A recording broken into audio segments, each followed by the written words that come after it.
Hi, this is Cristina Dam, and this is Liberate the Podcast, where we educate, motivate, inspire, and liberate your consciousness.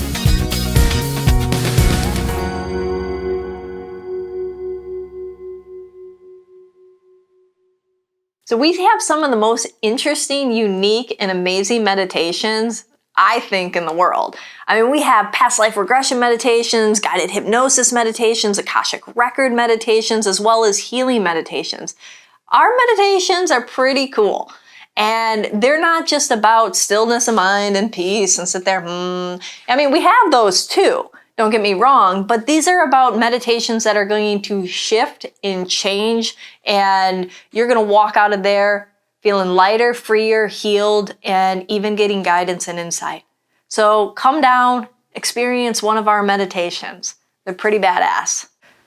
Hi there, welcome to another episode of Liberate the Podcast. Today we have one of our very own practitioners, JUSTIIN, with us, and he is a healer. And he's also a tarot and oracle reader. And on top of all of that, he is just a magical, loving being. And we're going to talk today about radical self-acceptance. I mean, he said self-acceptance. Rebecca said we should call it radical self-acceptance. So, we're going with it. Hi, JUSTIIN. Welcome. Hello. Thank you for having me. Thank you for being here. Do you want to tell everybody? It's a real honor. Let's share a little bit about you. Okay. A little bit about me. Yes. Okay. No. I mean, I think people know about me already, so it's time for you, and this is your podcast. Oh, yeah, that's right. I'm originally from Jamaica in the Caribbean, and I grew up between the United States and Jamaica, so I'm kind of Jamaican. I didn't know that about you. Oh, really? Yeah. Yeah.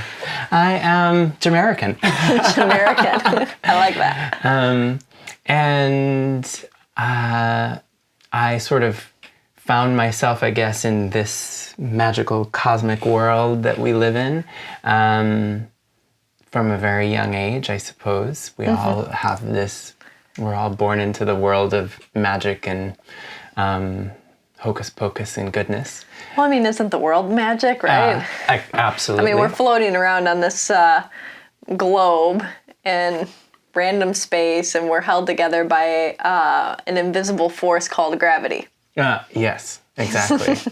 Yeah. And orbiting an atomic bomb, nevertheless. Yeah, exactly. Yeah, everything is truly like wild and magical. So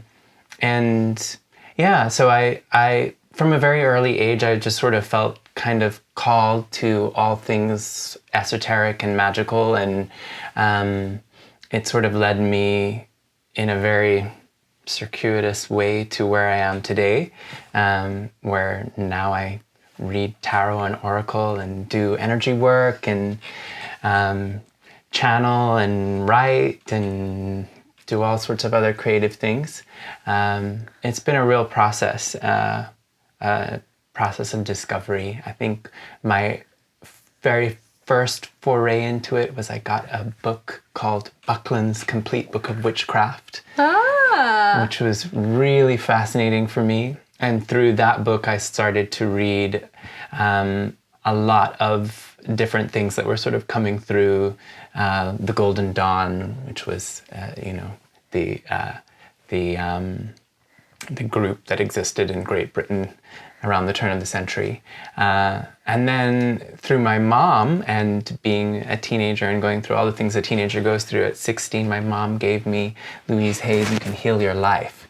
So... What an amazing mom. Yeah, mom is amazing, dad is amazing, and I was very lucky because those two events kind of really transformed my life. I was really able to kind of dive into this type of work from an early age. I remember I used to watch cartoons, and I was always fascinated with the magical people in the cartoons, like the ones who had special powers. And I also kind of felt like a real affinity to the underdog, or even the antagonist. Okay. And I remember being very young, like maybe 5 years old, and we we were living in Tyler, Texas, and I was watching a cartoon, and there was like an evil witch in the cartoon, but I really liked the evil witch. I was like, why does she always get the short end of the stick? So I don't know, I think that was perhaps one of the beginnings of radical self-acceptance and seeing the magical forces within us and in the magical forces and the light within what is perceived as dark, right? Exactly. You know, here you are at 5 looking at, you know, the evil witch and being like, well, they should be accepted too. And, Absolutely. you know, like, yeah. Now, did you ever go through some struggle with accepting yourself? Oh, yeah, absolutely. And I think it's still something that, you know, it's unfolding. I feel like as long as we're incarnate until we become fully enlightened, then self-acceptance is a reoccurring theme. And what I have found is that it's sort of been central to my own life. And recently, the reason I chose it is because recently I found another layer of that onion for myself, which was, you know, coming to this place where I would encounter the parts of myself that, let's say, I would want to improve.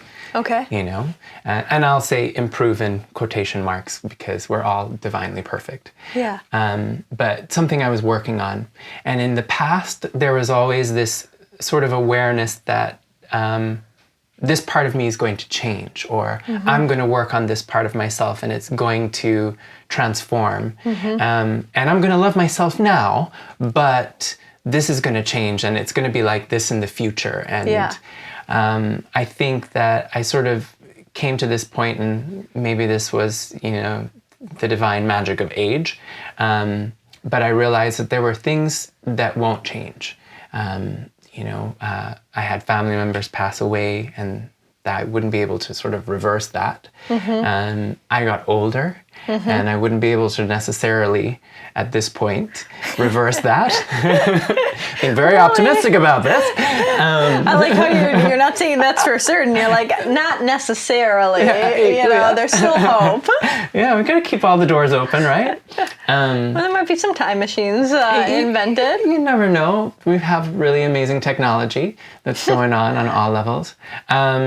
But it brought me to this place of kind of coming up against something that, you know, pretty much felt like, okay, this has occurred, and there isn't another place beyond it. That's something that has happened, and I am where I am at this point in my life, and I won't ever be able to, let's say, have my childhood again, or have this period of time back, or that period of time back. And I started to have this experience because I had some, you know, pretty intense struggles with, you know, being myself, being authentic in a situation and not getting super in my head about what I was saying or how I was moving, a kind of sort of hypervigilance. Yeah. And I became very aware of when I was in those moments and wanting to be more authentic and wanting to be just off the cuff and funny and easy to be around all the time and like always having words of love. And I would realize that I had all kinds of stuff going on inside of me, positive and negative. And I was so afraid at times to really just be myself or to like say what came to mind. And I was always watching.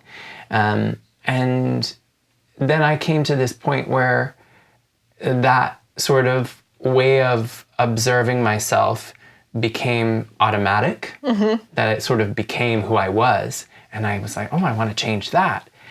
And, you know, what you resist persists. Yeah. So the more I'd resist it, the stronger it would get. And then in this journey of self-acceptance, I started to go, oh, okay, I'm so tired and so exhausted from this constant sort of peering at myself and wanting to be in control of it. Yeah. Realizing that there is this point where, you know, I'm not in control at all. And the brilliance is to see myself in that moment and just go, oh, that's okay. That's okay. I was listening to, what's her name? Well, it doesn't matter.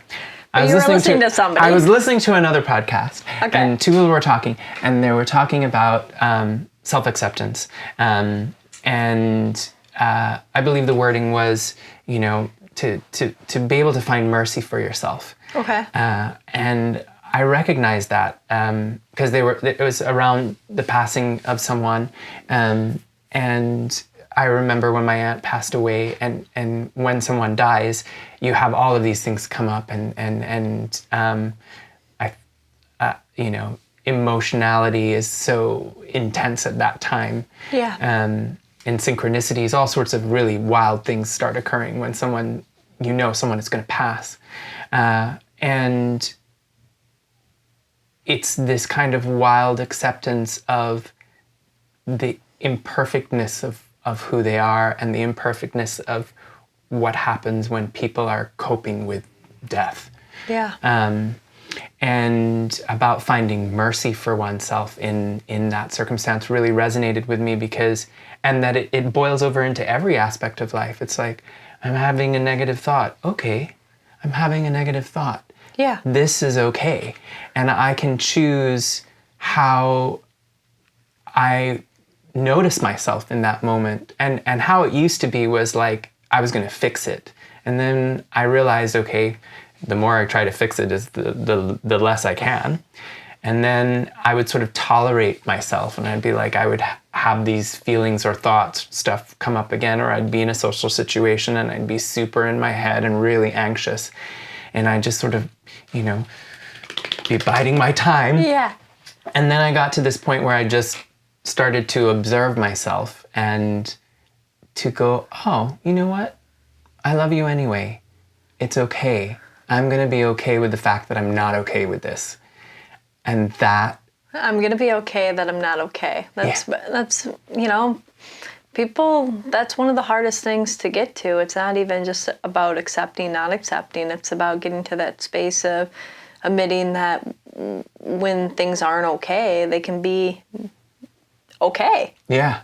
I found that to be really liberating because I felt that I could be fully human then, and it sounds maybe a bit kind of cheesy, but that's what it was for me. It was this moment of going, oh, you know what? I'm allowed to just be human and imperfect and the way that I am.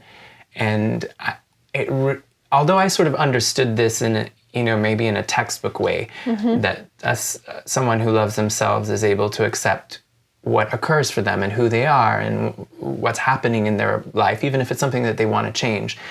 And especially at this time in with what's happening in our world socially and politically, there's so much conflict that occurs. And watching it on the outside, I feel like it brings up a lot of internal stuff. Yeah. Because it's very clear to me that all of our outward conflicts start from the conflicts that we have with ourselves. Of course. And people don't realize, some people realize that. They get that, when they're having, an off day or a bad day, and they realize that they were more combative, or they had the situation, or they can say, oh, because I was off, I had this sequence of negativity happen, or vice versa, because I felt positive, I had this thread of good luck happen, right? But it's interesting that whole dynamic of, of that level of a deeper acceptance. It's almost like that quote or that saying that has been around forever is, wherever you go, there you are, right? Because there's so much when we're not accepting of ourselves, we feel that we need to be into the next version of ourselves, or that something needs to be fixed or corrected or released from ourselves in order to be, Exactly. But it's all part of the journey. It's like the Groundhog's Day, right? You change it, for those who haven't seen it, Groundhog's Day, Butterfly Effect, these movies, maybe too old for some people, maybe just right for some, but these are movies that one little thing, it's the day repeats over and over again, and you change one little thing. Hit the snooze one extra time, walk left instead of right on the sidewalk, and all of a sudden the sequence of events of what is experienced is forever different. Yes. Right? And then so it's like, how do we say, like, okay, this is my experience now, right? This is me now. Tomorrow I can be different. There might be some things I want to work on.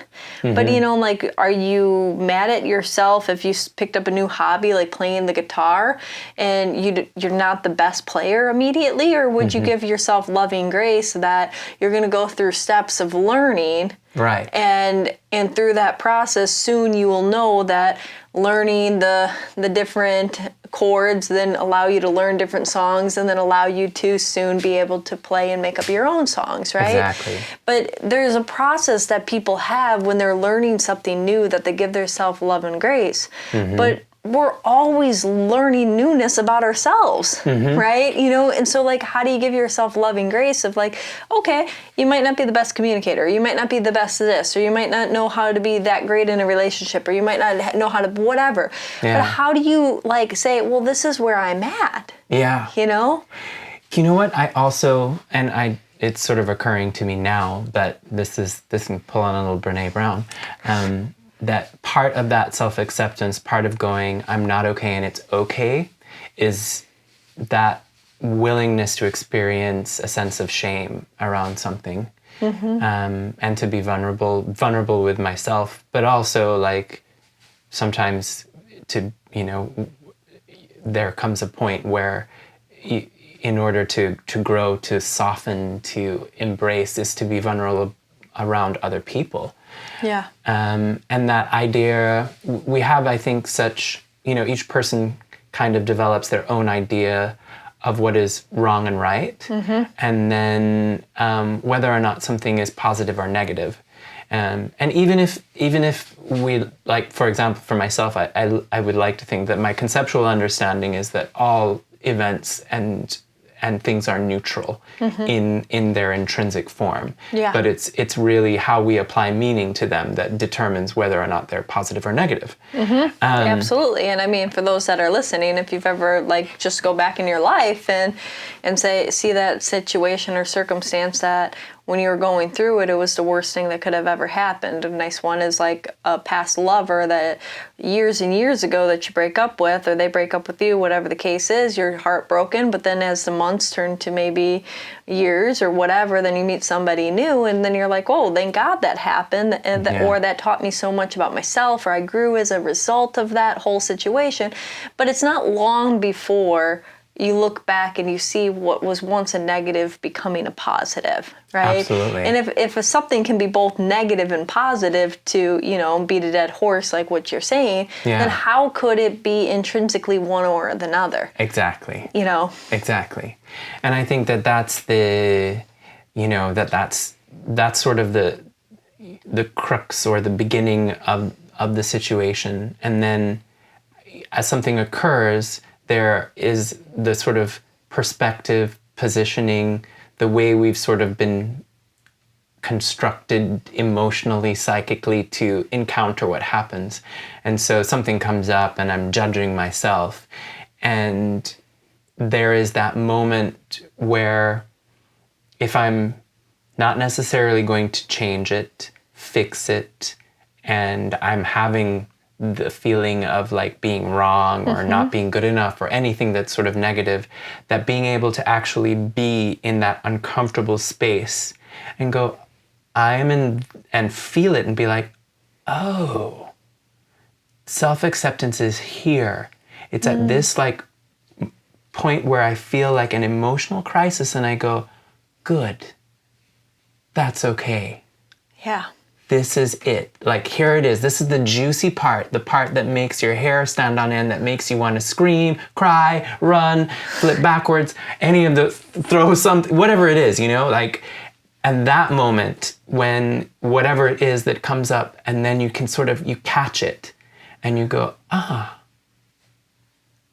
can let this be okay that it occurred in me. It doesn't mean that you have to act it out. And you know, I wouldn't suggest that at all unless it's something that's really positive and beneficial outwards. But that you have those moments, and in those moments, catching them and holding them and being like, this is okay. It's okay for me to be this, for me to experience this, for this to pass through me. Yeah. And because at some level, you know, when you're looking at, you know, there's so much on this wrong and right, bad and good. But really, if we take it to that neutrality point, like you were saying, you know, it's we have this spectrum of emotions. We have these intensities of experiences. We have these because on some level they're to teach us something, for us to learn, for us to understand, you know? Mm-hmm. Doesn't mean that we need to continue to repeat them over and over and over again. Exactly. You know, like, you know, okay, you can learn that the stove is hot once. You don't need to keep on putting your hand on it, right? Exactly. You know, but there is some valuable lesson about teaching you the precautionary aspect of when there's a hot flame, right? That when you learn that, and you might get a little bit of a burn or even a blister from it on the first time. But that and the intensity of it, and the more intense that it is, the more impact it sometimes has on somebody on that deeper level. And so you can take it and say, okay, instead of being like, oh man, I'm so stupid, I'm so wrong, I can't believe I stuck my hand on the flame. Yeah. You can say, okay, I learned. You know, and I mean, that's an oversimplistic, I don't think many adults are doing that, but I mean, as a kid, you know, and it's like, I learned that that's hot and I'm not going to do that anymore. And anything that looks like a flame, I'm not going to go and put my hand near. Exactly. Right? Exactly. And then if you have that for the rest of your life, you learned a valuable survival aspect. Absolutely. That you're going to stay away from on a close proximity to fire. Yes, exactly. Right? And I mean, that's oversimplified, but you get what I'm pointing. I'm sure everybody gets that. Yeah, and I think also, I mean, another way that I like to think of it too, which is kind of similar to that, is we all have shadow aspects of ourselves. So those things that we could say, all right, you know, these thoughts, these actions aren't beneficial, and they occur within us. And when they occur within us, how do we respond to them? So when I have a negative thought, or I have the impulse to do something negative that occurs in me, how do I be with that? How do I love myself in that moment when I know that this thought and this action that I might want to do isn't going to benefit me, or it's not going to benefit another person? Yeah. How am I going to sort of hold myself in a place where I'm not judging myself, but I'm also not acting out in a way that would then create more of that negative experience. And also the feeling and the thought and the, you know? Yeah. And I found that it was about that sort of acceptance that, you know, at the most sort of basic level of all existence, these thoughts, feelings, energies that come up are really just energies. They're neutral. And then we apply meaning to them. But the meaning is based on, you know, we derive the meaning from the results, the circumstances that arise from them, and whether those results and circumstances are taking us in the direction that we would like to go, or what we would see like to manifest or experience physically, emotionally, mentally, that type of thing. And so that allows us to develop our sense of morality.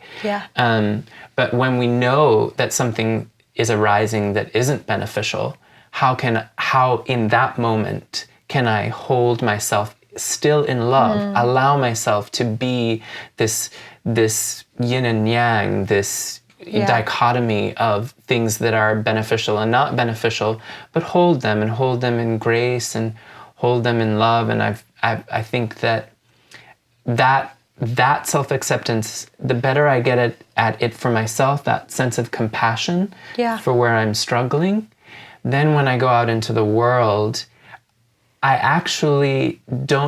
what starts to happen is I stop seeing my opinion of myself. And I stop seeing my opinion of other people. And I just start to see what it is that's passing through me, or what it is that's passing through another person, and having more of a detached understanding of like, that's what it means to be human. And then if my fingers aren't in the cake, or if I'm not standing in the bog and sinking in it, then I can respond as opposed to react. Yeah. And that I find is really helpful. I like that distinction, respond instead of react. Do you want to elaborate a little bit more on that? Yeah, because, let's say, something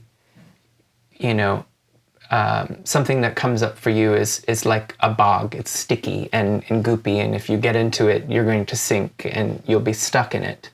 And our tendency is, let's say, I don't know, let's choose something really simple like, I don't want to have sugar, because sugar is not the best thing for my body. And we can say that may be a universal truth for many people. Like sugar is not something I want to have a lot of. It's going to create inflammation and blah, blah, blah.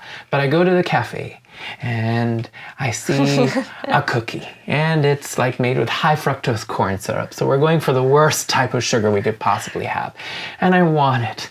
And then I'm like, oh no, I'm bad because I want the sugar. And then I buy it because I'm in that process. It's like, I've gone no, I'm bad for wanting the sugar, and then the sugar says, that part of me goes, you resist it, and so it goes, but you really do want it. You know how good it's going to taste, and it's coming at you. And then the more you resist it is the bigger it gets, and so maybe you resist and you have willpower for the first 10 times, but then on the 11th time you go in and you buy the cookie, and you eat the cookie, and then you're feeling bad as you're eating the cookie, and then you get caught in that cycle. Yeah. And in that cycle, you're really just kind of reacting to this part of this idea of bad. Yeah. This idea of like, I shouldn't be this way. It's not good for me, blah, blah, blah, blah, blah. Instead of going, there it is again. The desire for sugar. And I could have it. I could not have it. And it's just an idea. It's just a sensation that occurs in my body. It's just a craving. It's just this thing that's occurring. And if I am able to notice it, then I've sort of taken the first step. I'm like, there it is. And I'm not identifying with it. So I'm not saying, I am my sugar craving. Yeah. I'm noticing that it's occurring. I am my sugar craving. Yeah. I'm allowing it to be that thing that's occurring in me. Oh yeah, I'm having a sugar craving. I would really like to have that cookie. And I might choose to have that cookie, or I might choose not to have that cookie. But even when you choose to have it from that space, you're powerfully have taken it where that isn't you. It's not defining you. So then there's no guilt or that animosity that further creates this snowball. Exactly.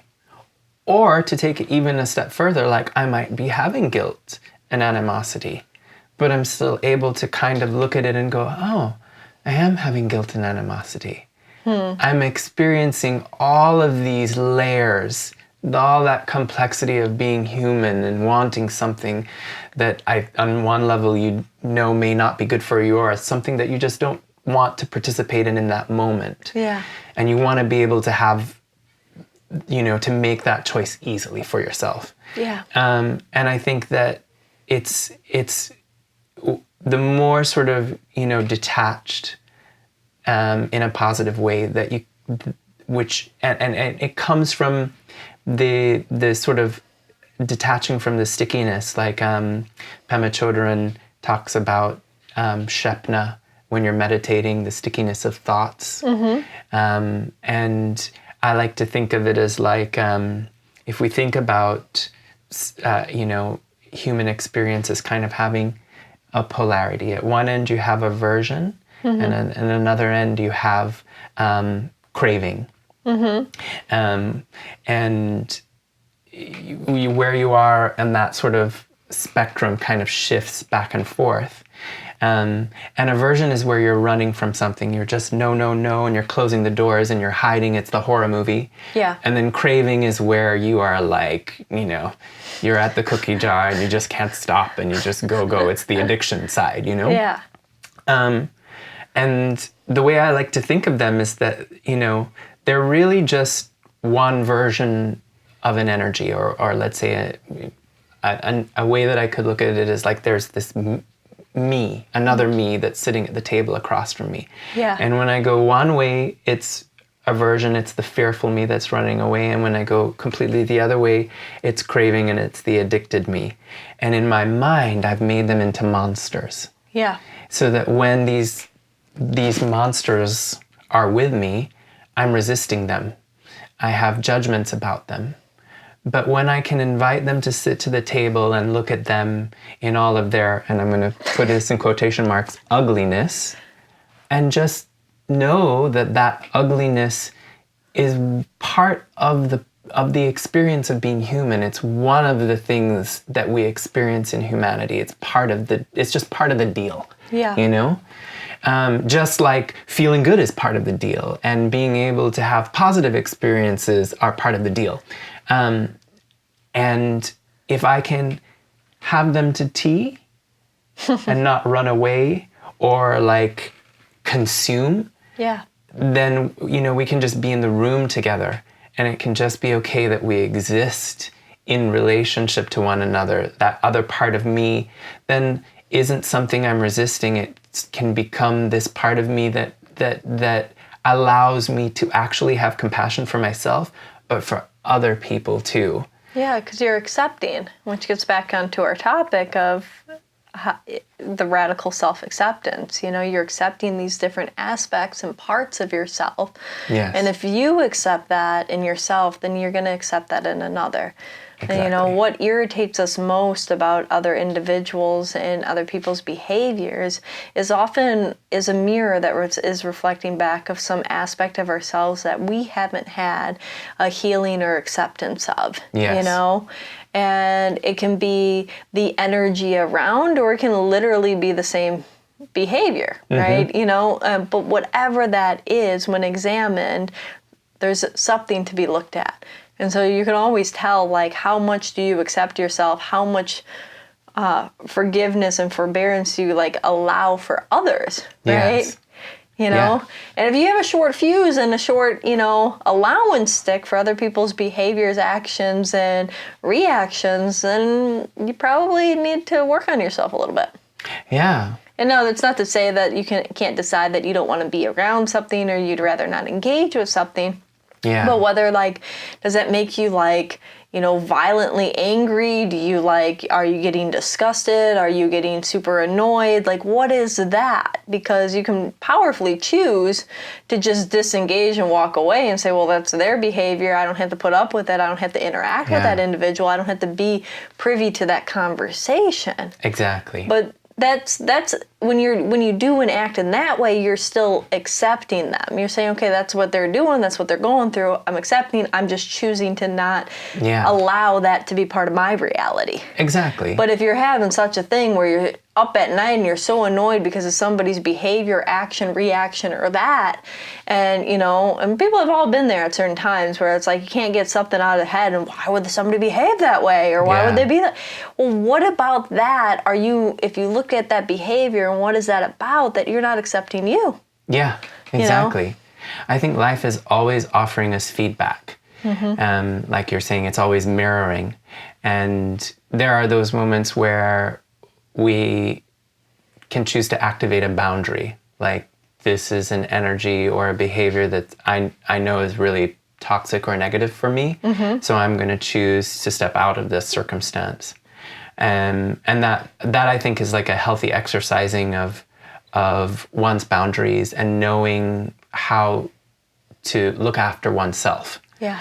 And then there is the feedback that you get from that, which is, do I find myself in circumstances where this boundary is violated often?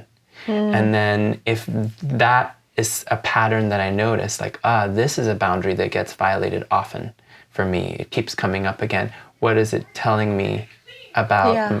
what's going on inside of me? What is it reflecting back to me? And I think that happens on the personal level, and I also think it happens on a collective level. Oh, of course. So when we look at bigger issues that affect, all of us, and then the ones that affect us as individuals, and we're always getting that feedback. And I think what can be hard about feedback is that, sometimes we think we've dealt with something, or sometimes I know certainly for myself, I thought I was this person, or I thought I had dealt with that. And surprise, surprise. It's coming back up. It's coming right back up. And one of the things that actually helped me to deal with that is somebody said, think of life not as a line that's linear, a timeline that's linear, but think of life as a spiral. And that it goes around, and as, let's say, at this point on your spiral, you were dealing with heartache. So you're going around and you're going up a little bit, and then you come up here and you're like, I thought I dealt with this. And you're dealing with that little line of heartache again. And you're like, but I did all the work and I did everything, and why am I here again? And there it is again. Yeah. And then you go around again and you're doing the work, and no heartache. Oh, heartache again. And you're like, what is going on? And I think that, until you have that sort of like full enlightenment, let's just say. Which I don't think you would be alive if you had that, because, there's always something to learn, right? Exactly. The next layer of evolution, the next layer of evolving. And that's why any like saint, master, teacher that's in the physical incarnate is still having their own situations that they're going through, because otherwise they wouldn't be in the physical anymore. Exactly. So people have this worship idolization for people that are of a certain statute or whatnot, but then they might get to know them a little bit, and then they're like, oh wow, they're human. Yeah. They might have a lot more of a perspective. Like it's, the college professor still might be learning more and doing more schooling and postdoctorate work, right? Yes. There's always more that they can be learning too. Exactly. And that nobody has everything. Because every day it's different. Yeah. New organisms are being born, different things are changing and shifting. Every element that existed or will exist is being altered at every moment. Yes. So how could we possibly know everything? Exactly. And the moment that we do, then we're 10 steps behind, because there's 10 more things of evolution that have already occurred. Yes, exactly. It's this brilliant, continuous complexity, and yet this wonderful simplicity that sort of underlies it all. And I think that flows back to that point of like, as our growth and development and compassion grows, then when we spiral, whether up or down, well, I think you're always spiraling up. You just might feel like your analogy of re-hitting that same point again. But you can never be, I had an ex that once said, they were leaving for out of town, and that it was like our ending or whatever. But it was like this weird thing, but it was always stuck into me, where you can never stand in the same river twice. Exactly. Meaning no matter what the experience, we're going to always be different at that point. So even if we meet face to face again, it's never the same river twice, right? And so It's never the same emotional experience. Exactly. And so, even at that, if you're spinning around and you think you're dealing with that same heartache again, you can't possibly deal with the same heartache again, because you're not the same person again. Exactly. Right? Like even when you go and see the same movie or read the same book, a second time, a third time, 10 years later, it's different. Yes. It's physically could literally be the same, but your experience of it is different because you're different. Exactly. And the perceptions, the emotional experience, all of that stuff, like you said, changes. And even if, let's say, where I think I am or where another person thinks they are or feels like they're experiencing. Like, let's say you're having a dark night of the soul. So it feels very like, you know, I've looked at things and it does sort of feel like things aren't going well, you know, and I'm having that time experience. That in that moment, you can know that you're not the same, even if you're tempted to tell yourself the story, you know, and that moment is the golden moment, because this is the point in time where maybe when you're feeling your lowest, when you have the most stuff around a feeling or around an issue, that's the point where you get to just let go and slip into grace and go, I can just be here and let myself be this person, be this experience that's passing through. Like, this can be okay. Whatever this is, I don't even have to define it. I can just have the experience of what it feels like and let my mind run off in every direction it wants to go, and I can just be like, you know what, I'm going to be okay with this. I'm going to just watch it and be like, yep, this is human. This is me in this moment. The next moment will be different. And then the moment after that will be different. And it will continue to unfold. And it doesn't make me any worse or better than anyone else. And the fact that I want to compare myself to all of those things that run around, I mean, because I know what it's like in my mind, so I would imagine it's just as crazy in everyone else's mind. Well, especially as a healer and intuitive, and you know, being that you know, coach and intuitive and healing and being and holding that energy for people, you know that everybody else's mind gets crazy too. Yeah, yeah, and I think it's. I don't know, I've just found that that's really helpful, and for me to kind of come to terms with that stuff that's going on. And I think part of what pushed me into it too was, you know, the time of life that I was in and wanting to grow and all of the personal stuff, but also looking on the outside and seeing a lot of suffering in the world, and knowing that, you know, asking myself, like, how can I do something positive in the world? Where can that start? And one of the things that I recognize is that it doesn't preclude me taking action in the world, but it sort of showed me that one of the most important things, maybe, you know, or at least perhaps in a very personal way, the most important thing is to love myself. Yeah. To accept myself. Because if I can do that, then I can go out into the world and I can offer that. Yeah. I love that. This was a good conversation today. Yes. Justin, where can people find you? Well, you can find me right here at Liberate Hollywood. And you can find me at Within the Within on Instagram. Nice. Yeah. So either of those two places. And if you had to leave, I know that you're just beautiful last sentence that you said before was kind of like a nice closing. But if you had to leave somebody with, or everybody that's listening, with one bit of wisdom, what would it be? Oh, wow. Don't worry, it doesn't have to part the clouds, but no, you know. No. I think the one that I love the most, the first person that said it to me was my older brother. Was basically saying, you know, a wise person knows that they know nothing.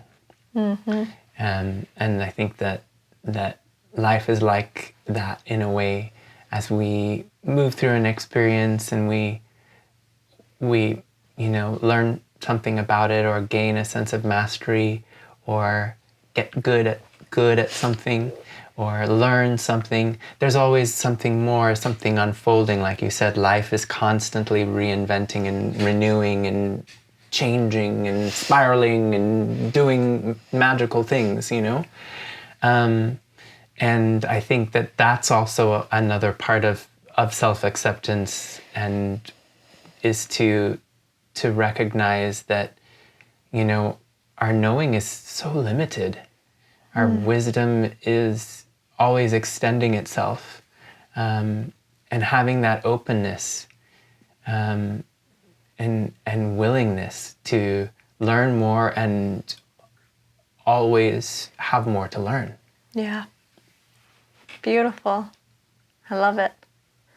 Thank you. And thank you. Thank you, everybody. Till next time.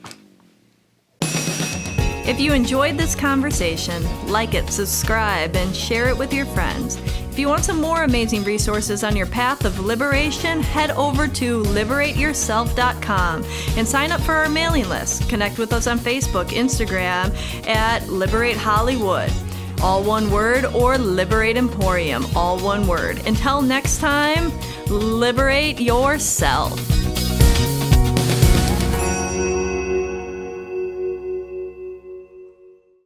If you're thinking that you want to take that action step, why wait? Book your session right now. Go to liberateyourself.com, click on either Liberate Hollywood or Liberate Emporium, see our amazing practitioners and who resonates most with you. And then book a session via Skype, phone, or in person. We're here for you, and it's your time to start creating your life.